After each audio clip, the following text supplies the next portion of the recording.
On the 10th of May 2024, Cenat started one of the biggest gaming marathons ever recorded on Twitch. Kai began his journey in the soulsborne world with Elden Ring, and it's safe to say that as much as Elden Ring changed him,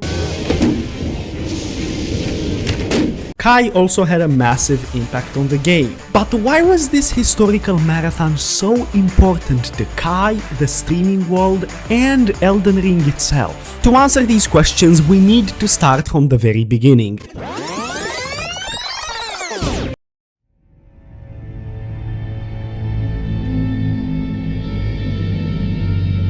And that is on the 25th of February 2022, when Elden Ring first came out. And it being a From Software creation, everyone already had high expectations, since it would obviously heavily borrow traits from other Dark Souls games, especially Dark Souls 3. But it's safe to say that after selling more than 12 million copies in the first month of its release date, Elden Ring blew everyone away, both the Souls game veterans and the players who never touched a Souls game ever. But this is where things get interesting, to say the least, because after Elden Ring came out, people split into two groups: the Dark Souls veterans who had zero problem jumping straight into Elden Ring, and the second group, which is made up of people who've never played any Dark Souls game ever. These are the players who either tried Elden Ring and quit after the first 30 minutes, or the people who were simply too intimidated by the game to even give it a shot. And part of this group was also the man himself, Cenat. But why was everyone so scared of this game?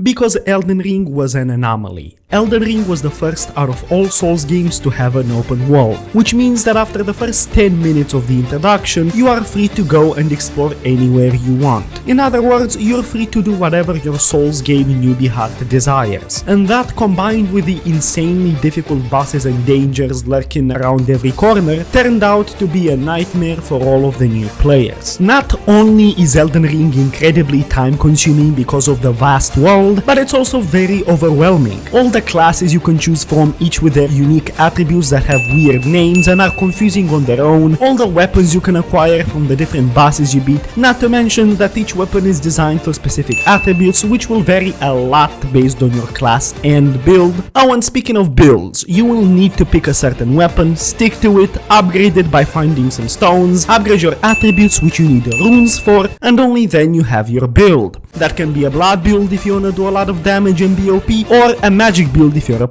I'm kidding obviously, but now you understand just how overwhelming Elden Ring can be for someone who's never played a Dark Souls game before. And that's exactly how many big streamers felt about Elden Ring, especially the one and only Cenat. Fast forward a few months and now we're in March 2023, a year after Elden Ring came out. And while it still became the greatest Souls game ever for many people, the player count slowly started to decrease, anywhere from 50k and even down to 20,000 average monthly players. Which by no means is bad, but it's nothing compared to the numbers from Elden Ring's launch. The player base remained mostly the same all throughout 2023 and some of 2024 as well. But starting May 2024, something suddenly changed, because Elden Ring had a massive increase in players. Question is why?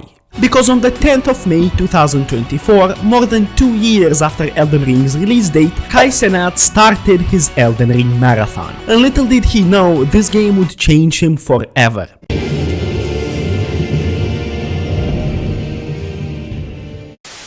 But as much as it changed him, Kai's marathon with Elden Ring also had an impact on the Soulsborne games and the streaming world. The billion-dollar question is, how? The main answer to this lies in Kai himself, because if you watch just the first few minutes of his Elden Ring playthrough, you'll realize that Kai sucks at Souls games.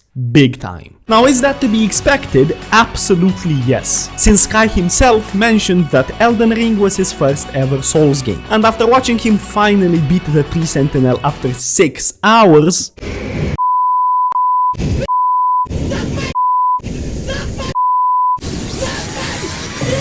it's pretty damn obvious he's new to the Soulsborne genre. Kai may not have the skills of a Souls game veteran, but there's one thing he does that 99% of gamers don't. Kai doesn't give up. And this is actually the reason why Kai's marathon was so important for the Soulsborne games. Kai's Elden Ring playthrough completely changed how players look at Souls games, and especially Elden Ring, because he proved that you don't have to be good at these type of games to beat them, and most importantly, enjoy them. And you can see that for yourself when Kai hit the biggest roadblock in his marathon, and that was when he found the one and only Malenia, also known as the hardest boss in Elden Ring. Kai spent more than 24 hours trying to beat Malenia and died to her more than 400 times. Kai was on the verge of giving up.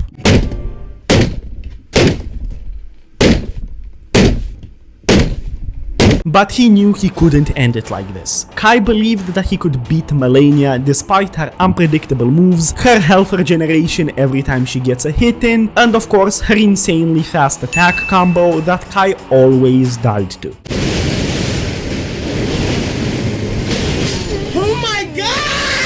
Not even fair! But that didn't stop Kai to keep trying, and people were absolutely stunned by Cenat's determination to beat Malenia, even if his skill left to be desired. This was by far the climax of Kai's marathon, with a max of 2,221 live viewers watching Kai take part in the most epic boss fight ever. This part of Kai's marathon truly inspired the millions of people to finally give Elden Ring a shot. That and the fact that Kai went head to head with Malenia almost naked. Don't get too excited now, not literally but in game. He decided to try and beat Malenia the way Let Me Solo Her did, with no armor whatsoever and just a headpiece, which is pretty ballsy if you ask me, because Let Me Solo Her is a guy who soloed Malenia hundreds of times and succeeded, and Kai is just trying his best. And people saw Kai, a content creator that never played any Souls game ever, actually put up a fight against the big bad Malenia. And most importantly, despite all the rages and the level of difficulty Kai was up against, he managed to make it look fun. And after the countless deaths, Kai finally managed to beat Malenia on a Friday evening, with him screaming in happiness and celebrating with his friends.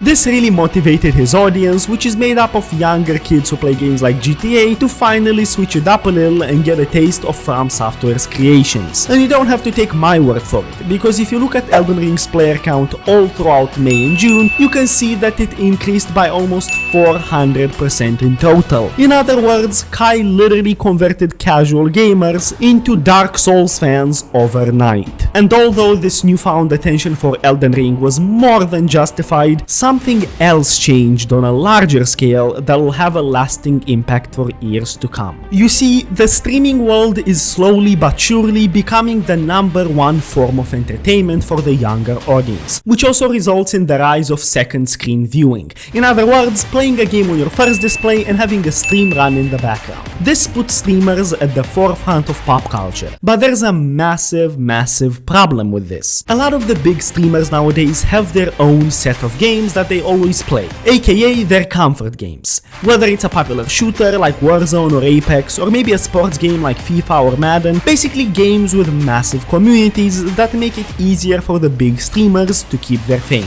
And there's absolutely nothing wrong with that. But when a game like Elden Ring dropped in 2022 and it blew up everywhere because of how much of a masterpiece it was, you didn't see any of the big streamers who usually play GTA and FIFA try it out, did you? That's because they were scared and intimidated of trying Elden Ring out. You wanna know why? Because Elden Ring is by far one of the hardest games for a streamer to keep an audience in, let alone grow in popularity. Elden Ring is the opposite of a beginner-friendly game. For one, it's a Souls game with an incredibly challenging combat system to learn and master. Secondly, it's the first Souls game to have a massive open world that gives no sense of direction, so figuring out where to go and what to do can take a lot of time on its own, especially for the first-timers in Souls games. So naturally, very few of the big names on Twitch tried Elden Ring out when it first released, including Kai Cenat.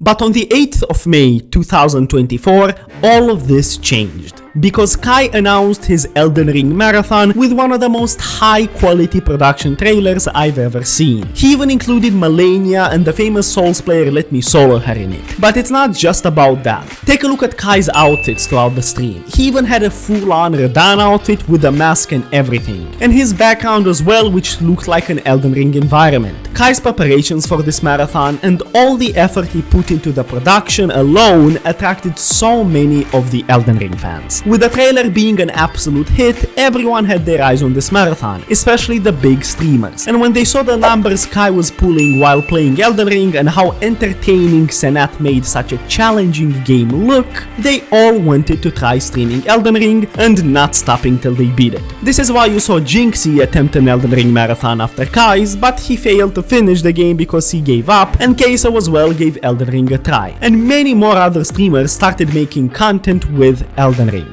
So many more in fact that Elden Ring's average viewers on Twitch went from 40 to 50k to more than 500,000 daily live viewers, which is mind-blowing. It's safe to say that Kai managed to change how streamers look at Elden Ring and Souls games in general. Kai, as the face of Twitch, proved that even the hardest and most time-consuming games like Elden Ring can be fun with the right mindset and attitude. Kai Cenat enlightened other streamers to show some sense of individuality and not only play what works for the algorithm. And on top of that, he showed the big streamers how to actually make a marathon with one of the most revolutionary games on this planet. But for Kai himself, Elden Ring might have had even a deeper impact. Before this marathon, Kai was a streamer like all the other big streamers I just described, playing his save games that he knows his community is involved with. Elden Ring though really opened Kai's eyes to a new genre of games that are known to be designed for people with a lot of patience. Some of the most challenging games on this planet, also known as Souls games. Despite the over 1700 deaths Kai went through in his Elden Ring playthrough, after he finally beat the Elden Beast and finished the game, he said this. This game is a masterpiece. Did it deserve Game of the Year? Yes. 100%. What was the one? God of War? Love God of War. I love you. I love you. This game is a cinema. Although I died multiple times, it was very rewarding. I literally enjoyed every boss death. I've never felt some shit in my soul like this. I don't know what game compares to this right now. This is an absolute cinema. As you can clearly see, Kai absolutely enjoyed every second of Elden Ring, even though he died a lot. And that's because the deaths feel rewarding in Elden Ring. With every death you have, you learn something new about the boss or a new way to attack. Basically, every time you fail, you learn from your mistake and improve. Which brings me back to the point I made earlier, nothing feels as satisfying as slowly mastering a boss's attack patterns and moves to then finally beat him. On top of that, Kai enjoyed Elden Ring so much that he decided to dethrone his previous Game of the Year winner, God of War, saying that Elden Ring is pure cinema. And he is not wrong.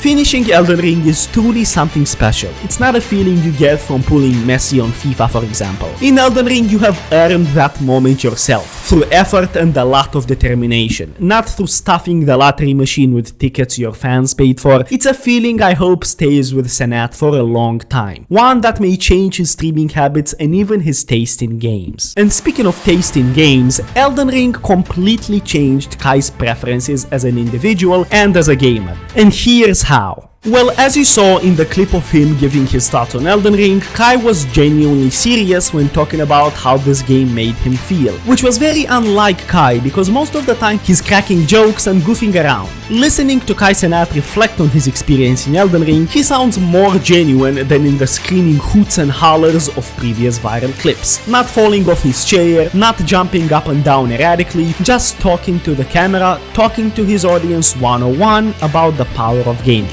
Which, ladies and gents, is something inspirational. But there's something that's more meaningful and inspirational here, and that is the impact Kai's marathon had for Elden Ring, which is astronomical to say the least. Not only did the Elden Ring player count go up by 5 times after Kai's marathon, from a steady 40k to more than 200,000 average players, but Elden Ring's popularity among all social media platforms absolutely blew up as well, putting Elden Ring in the top 5 live games on Twitch based off of most live viewers, with the average being around 30k before the marathon, and after Kai's marathon, Elden Ring was leading Twitch with almost 300,000 viewers at the end of May and over 600,000 viewers in June, which is absolutely insane. But that is not all, because Kai's marathon had such a massive impact on Elden Ring and its community that it even got big names from other games to finally play it. Big names such as Tyler1, for example, who's the most popular League of Legends streamer ever, and after Kai finished his marathon with Elden Ring, Tyler said this.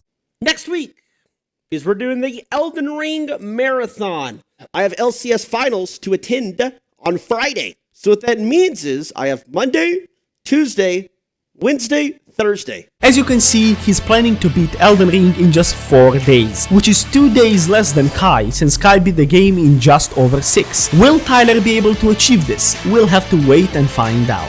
But Kai didn't just convince people to finally play Elden Ring with his marathon. He did way more than that. Cenat's Elden Ring playthrough impacted the game so much that it brought the game to non-gamers as well. People who never even heard anything about Elden Ring or the Soulsborne genre fell in love with Elden Ring after watching Kai play it and finish it. So many people in Kai's Discord server said this. In other words, this marathon was the reason many players got into the Dark Souls games. They saw that you don't have to be the best in order to beat Elden Ring, so they got through it the same way Kai did. And as a result, the Soulsborne community grew by a lot and is still growing to this day. Elden Ring was viewed as a scary and too complex of a game to be played. But now, after Kai's playthrough, people look at Elden Ring with different eyes. Less people are intimidated of the Dark Souls games and more players are getting into the genre, starting with Elden Ring, which is something wonderful and the exact reason why Kai Cenat's marathon will go down in history as one of the most important events for Elden Ring. With that being said, I want to hear your guys' thoughts in the comments down below. What's your favorite Elden Ring boss and why? Speaking of Elden Ring bosses though, if you wanna know another game with more difficult bosses than Elden Ring, click on this video. Also, if you enjoyed watching this video as much as I enjoyed making it, feel free to drop a like. And if you're new to the channel and wanna see more videos like this in the future, make sure to subscribe. Have a good rest of your day and see you in the next one. Peace!